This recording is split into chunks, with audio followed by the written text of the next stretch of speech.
Interviewing Mario Bunge, philosopher and physicist. In the summer of 2013, we had the opportunity to interview Mario Bunge about his realistic philosophy and its background using a comprehensive set of questions. The interview was conducted as email correspondence over several weeks. Below you can hear the question and answer game spoken by 11 Labs voices in 2024. Enjoying reading his books and philosophical inquiries for years, it was a big pleasure and even a greater honor to interview Mario Bunge. Those who are not familiar with Bunge's work will be interested to read a short and incisive characterization. Bernulf Kanitscheider, a renowned German philosopher of science, once highlighted the importance of Bunge's philosophy impressively by using some metaphors.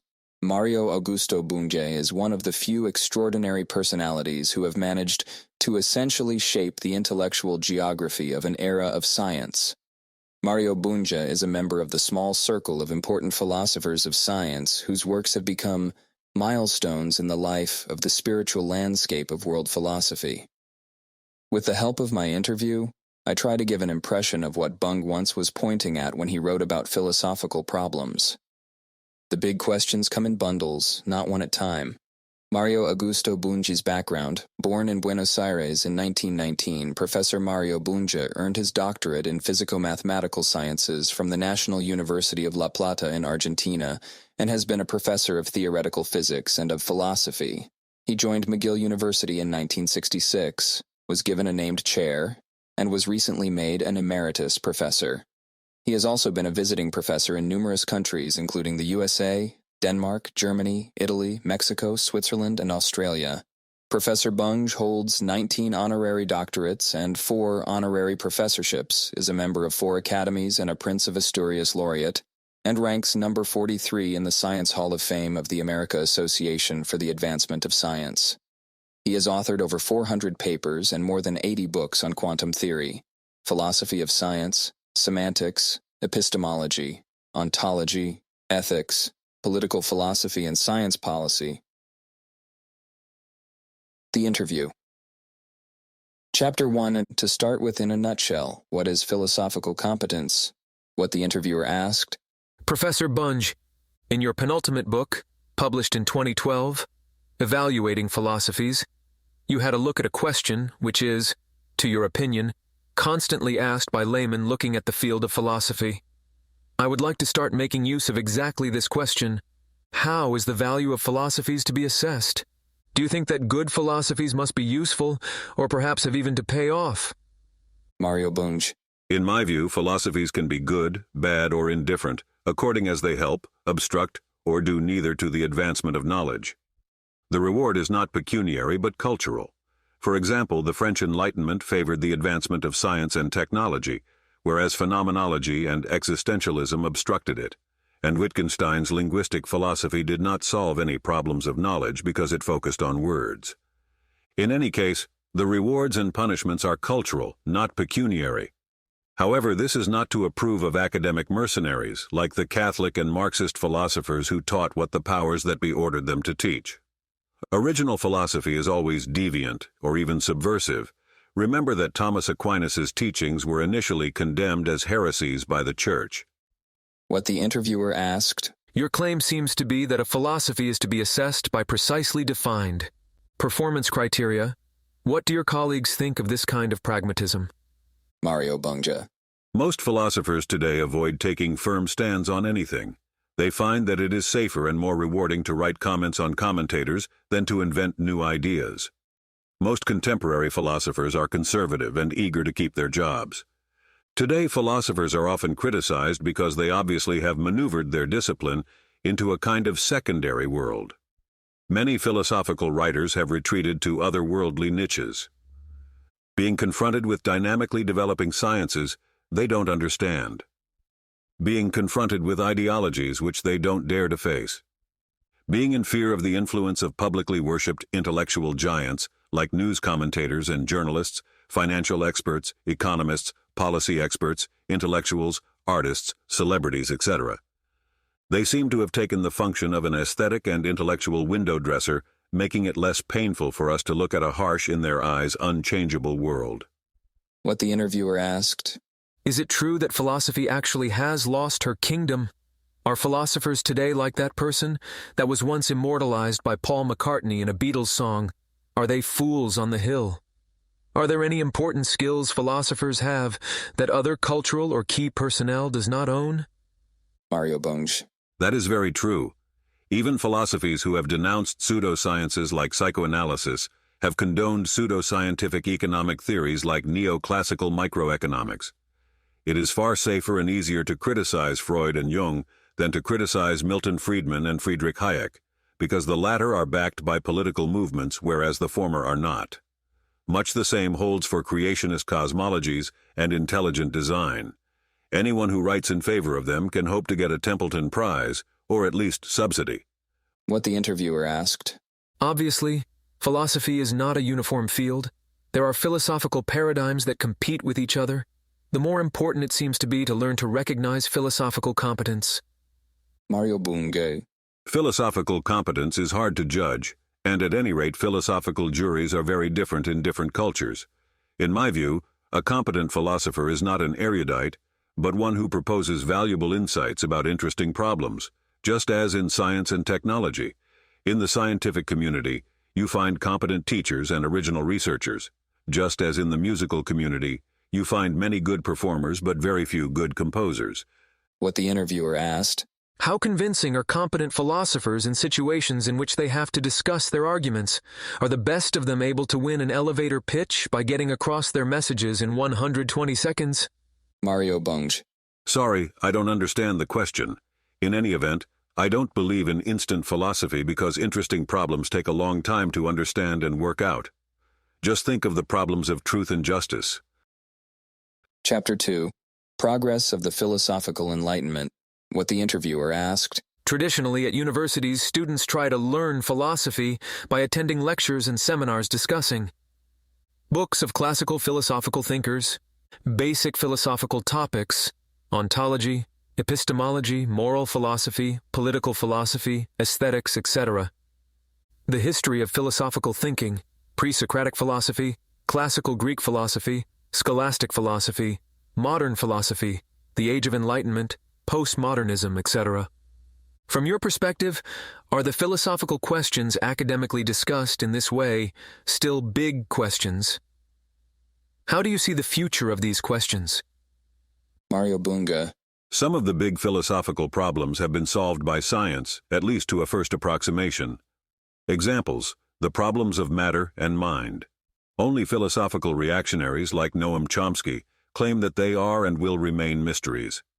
Physicists and chemists know what matter is, and cognitive neuroscientists know that mental processes are brain processes. Of course, much remains to know, but we know how to learn, through scientific research. What the interviewer asked. There were times when philosophers seemed to be trend-setting intellectuals in the cultural systems of their societies. During the Enlightenment, they even appeared to be counselors of political leaders.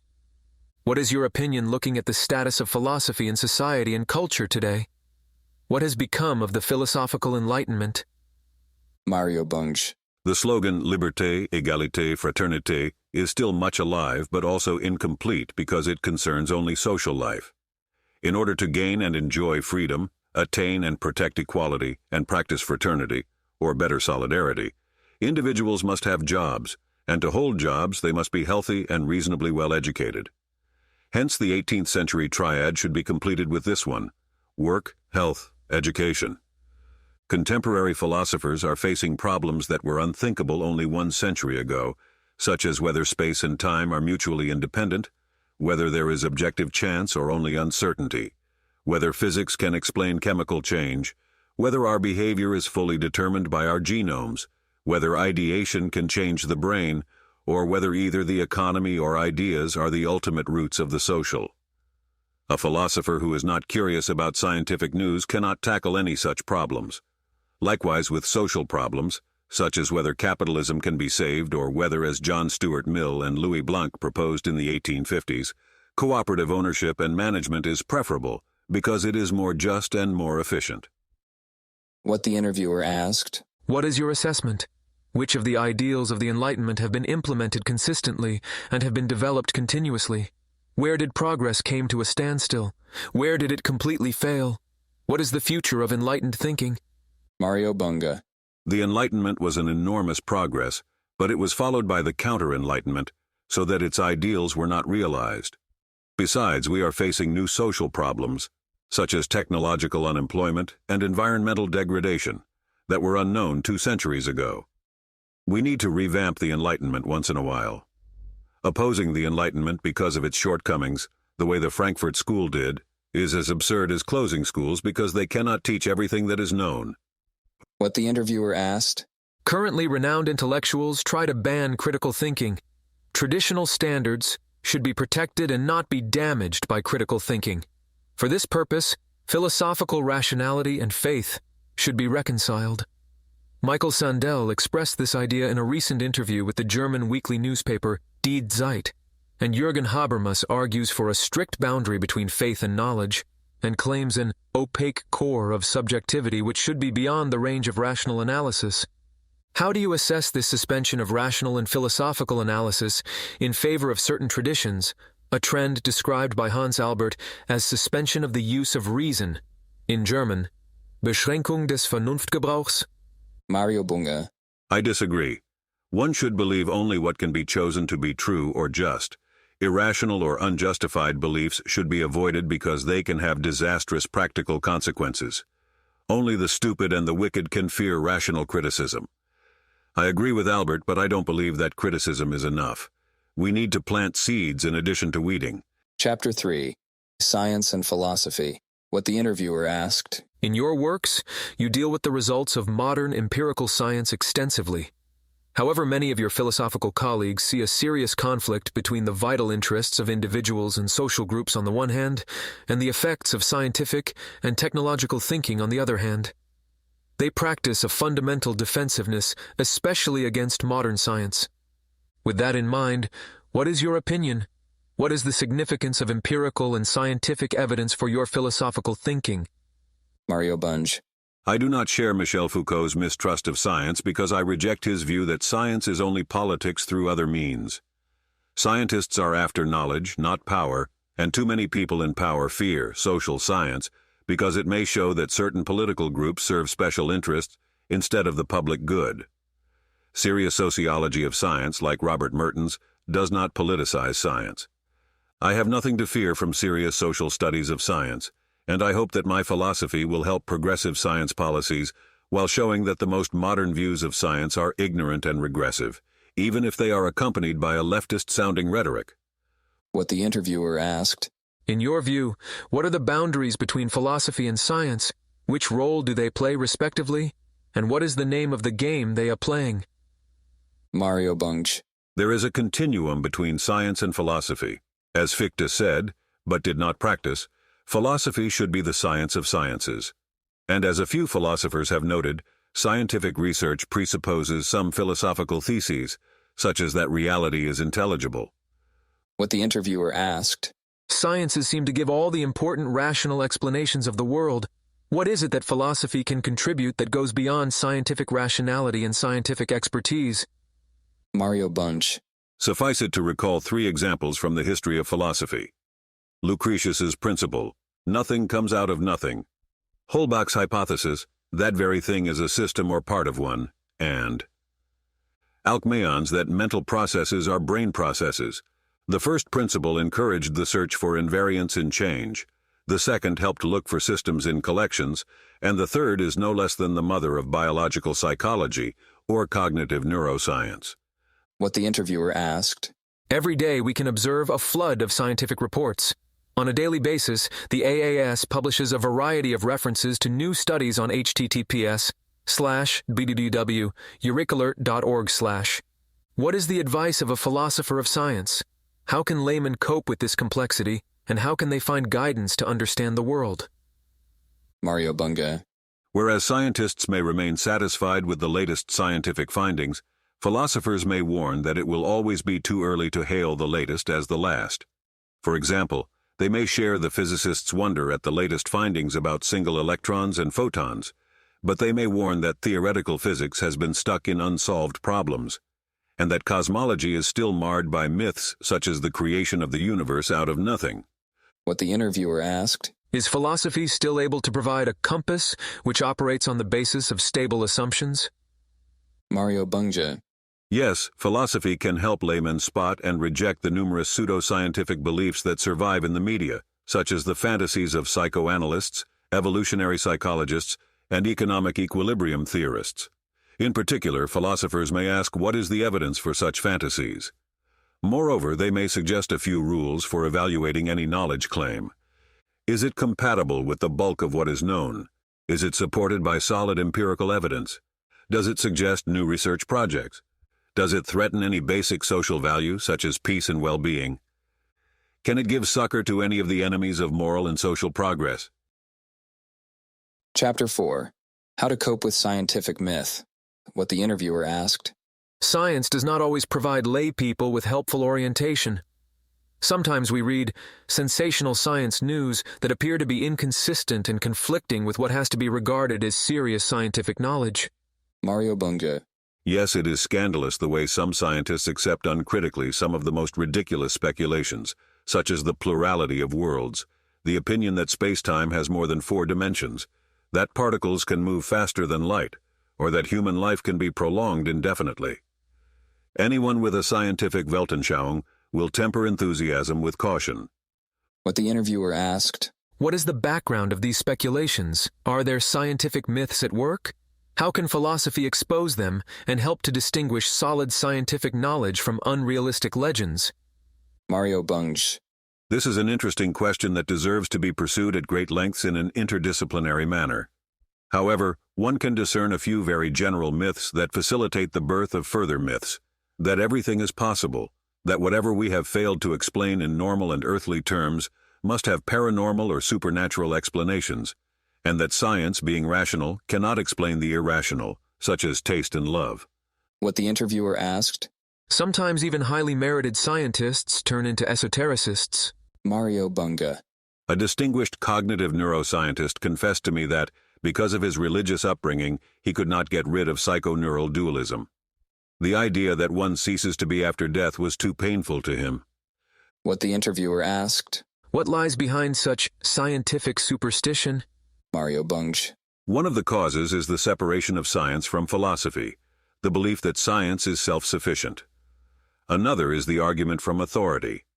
A third is the lack of historical perspective. Chapter 5, Fighting for the Unity of Body and Mind. What the interviewer asked, 35 years ago, you got involved in a controversy caused by such a myth. In the World Congress of Philosophy held in Dusseldorf in 1978, you held a public debate with Sir John Eccles, the famous neuroscientist, a Nobel laureate, and collaborator of your friend, the philosopher Sir Karl Popper. Eccles held the idealist and parapsychological view that the immaterial mind keeps the neurons moving, much as the pianist plays piano.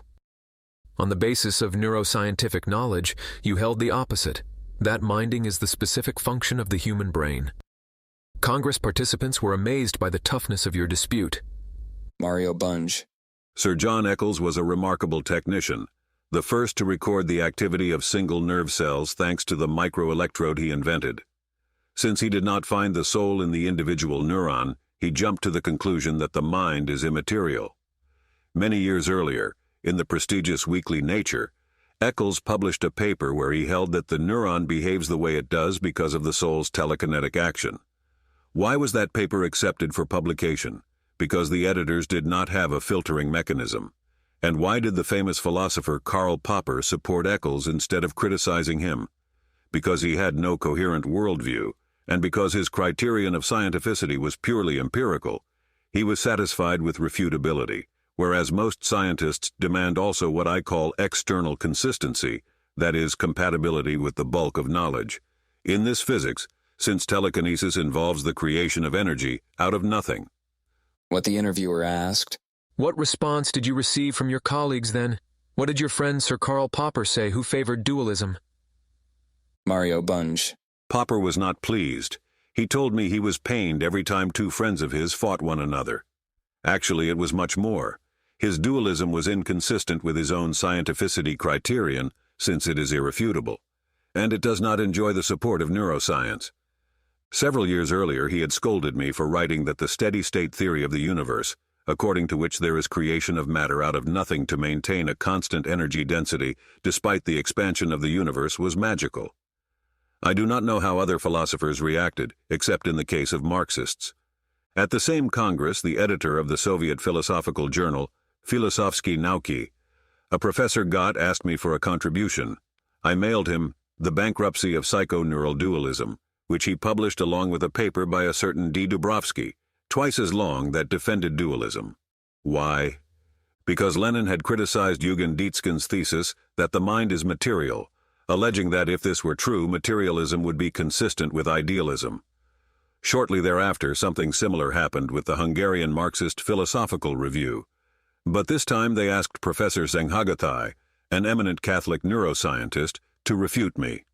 This was not an isolated incident. Marxists have not kept in touch with science, and they prefer to repeat their classics. It is easier and safer.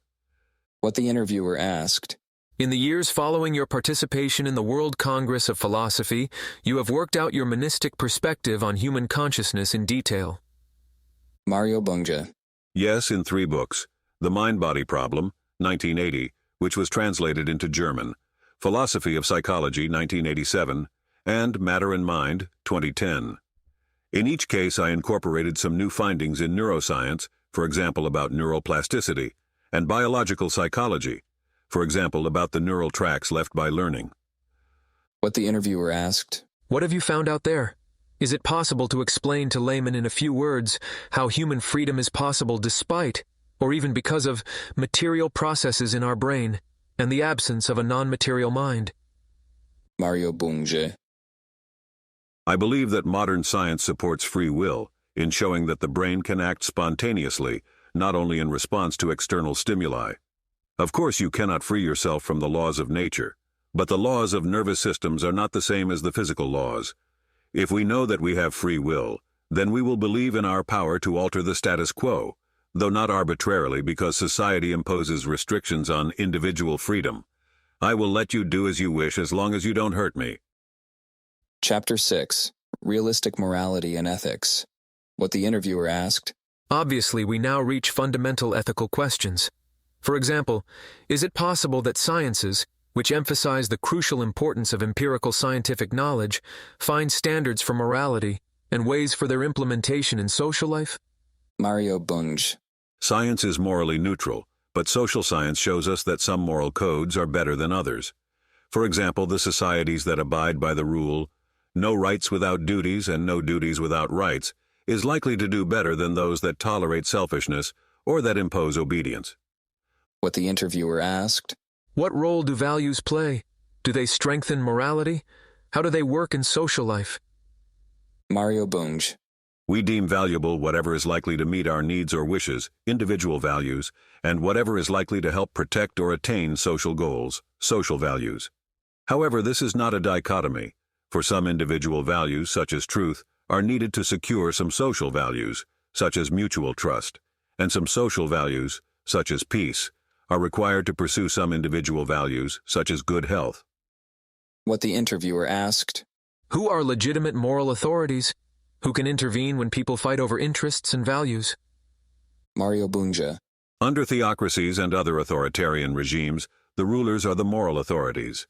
Under genuine democracy, some basic values are entrenched in the legal system, which is expected to be under democratic vigilance, and others are left to the person or the group, which ideally debate moral problems in a rational, free, and cooperative manner.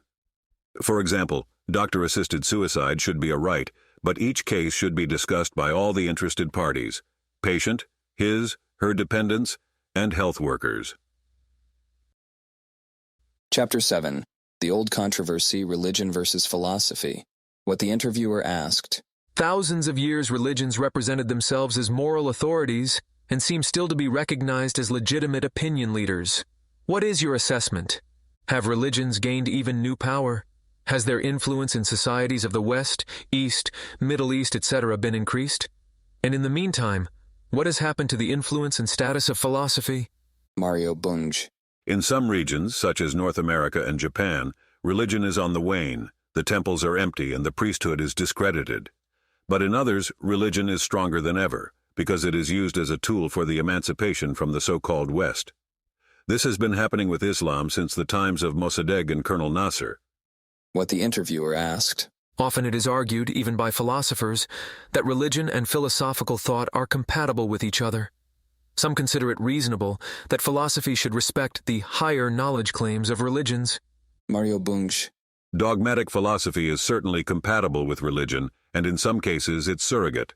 But since Greek and Roman antiquity, enlightened philosophy has been the bane of religion. No wonder, because genuine philosophers do not admit supernatural beings, afterlife, revealed wisdom, absolution, or the absolute authority of religious professionals. The thesis off the double truth, held by Averroes and resurrected by Stephen Jay Gould, is false from the viewpoint of scientism, according to which science can study everything, whereas faith blinds us.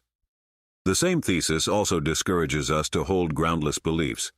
However, we should defend religious freedom as long as organized religion does not attempt to usurp the right of the state to secure universal, compulsory, and free secular education. What the interviewer asked. How do you see the relationship of philosophy and religion? Is there a higher sphere of faith which philosophy has to leave to religion? In the end, have we to believe in a world-creating divine power which reconciles us with our existence on earth, lending us the ability to understand the world? Mario Bunge. From a historical viewpoint, religion is just a kind of superstition, and from a political viewpoint it is a tool of social control. Authentic philosophy is secular. It accepts Kant's dictum in his first critique. Gott ist eine bloße Idee. But a democratic state will protect the freedom to hold any beliefs other than those that harm others, such as racism. In particular, it will see to it that no one is harmed just because of her beliefs. What the interviewer asked. Clashes between the Arab world and the Western world, including Israel, nowadays have aspects of a religious fight of three monotheistic religions, Christian and Jewish, against Islamic monotheism. How should we assess this religious warfare from a philosophical point of view? Is there a philosophical peace plan? How could it be used successfully? Mario Bunge.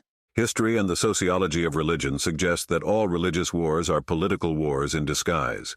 Mohammedans lived peacefully with Christians and Jews in Spain, Turkey, and northern Africa for centuries, until oil was discovered in Arabia, and British and American companies started to exploit it. Remember Mossadegh, the Iranian president who was toppled by British Petroleum Co., with the help of the American Intelligence Agency, when he announced his intention to nationalize Iranian oil. Whom did the Americans put in power to replace him? The murderous Shah Reza Pahlavi. And Israel would not be just as hated as the U.S. had it not become America's most loyal and effective ally. Neither the U.S. nor Israel has ever supported any national liberation movement. In particular, Israel sent arms and military advisors to the apartheid regime and to the worst Central American dictatorships. Oil, not religion, is behind the so-called culture clash. Likewise, Catholic France paid Lutheran Landsknechte to fight the Spanish-Austrian alliance.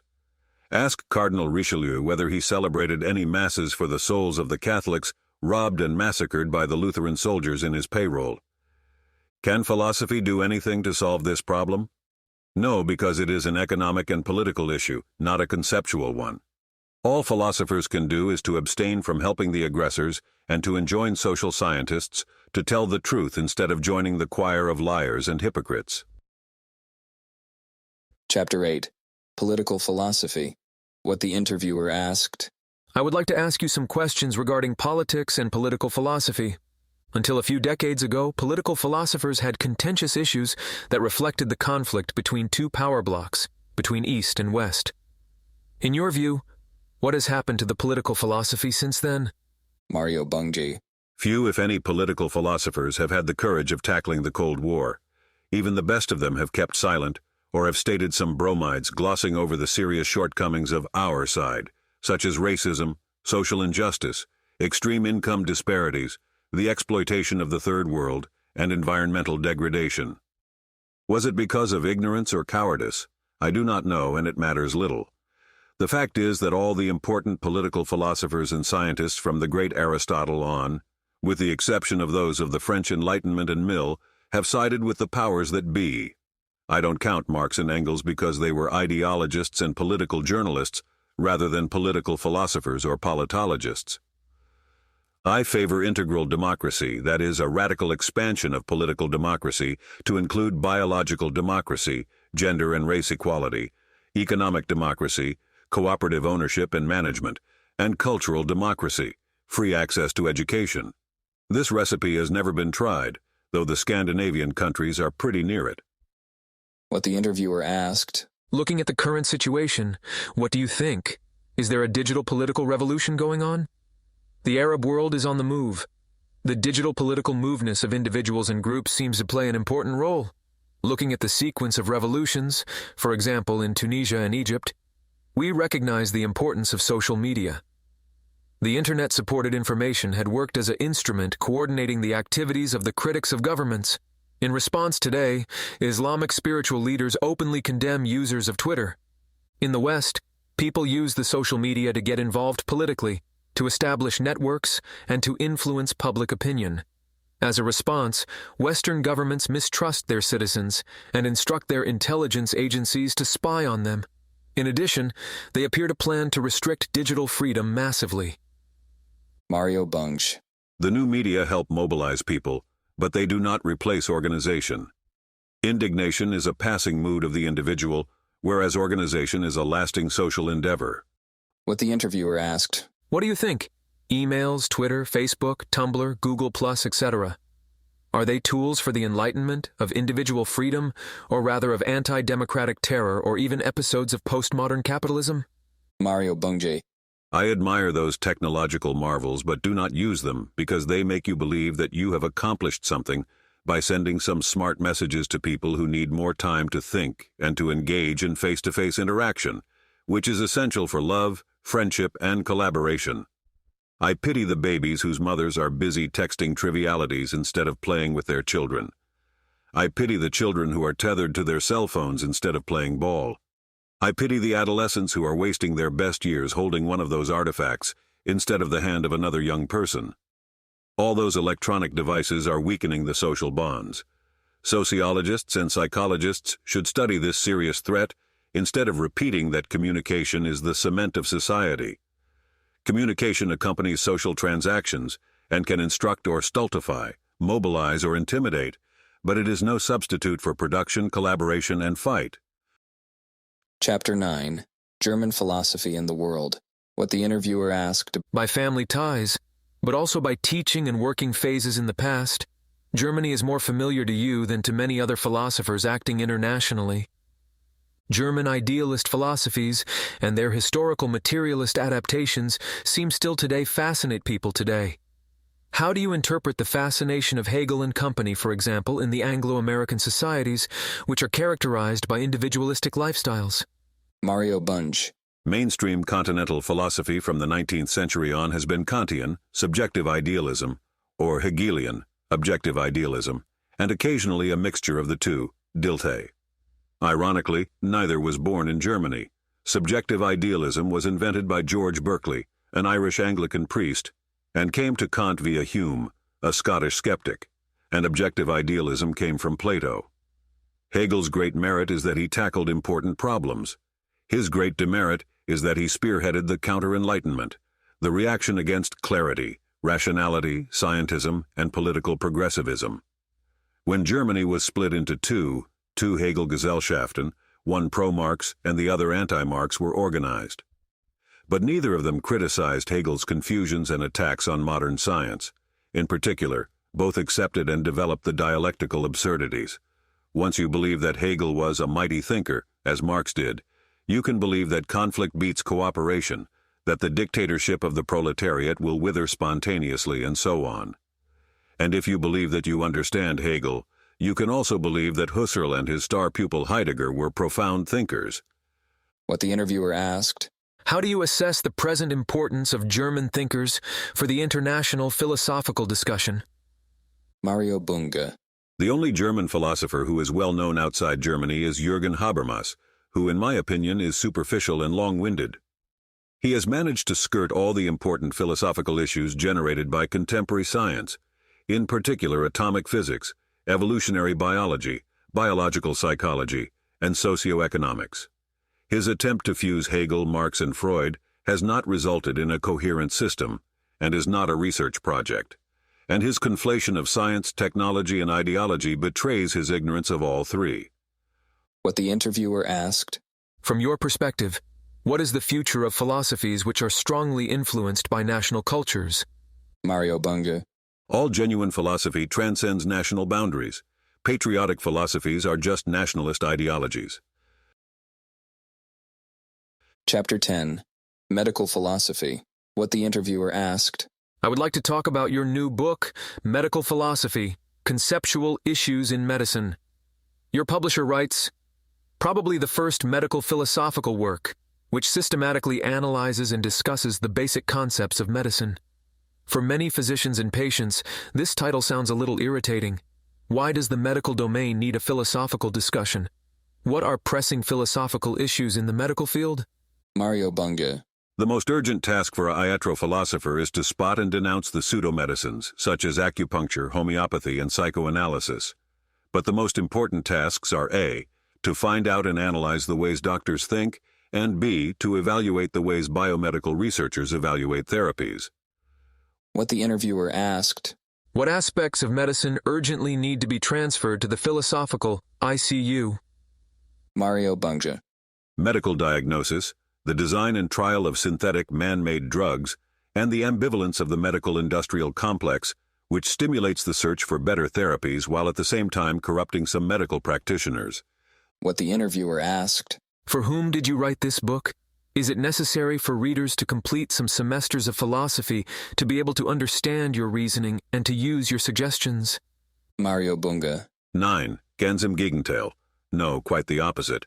Because in a couple of semesters you can learn who said what, whereas learning to philosophize takes a lifetime.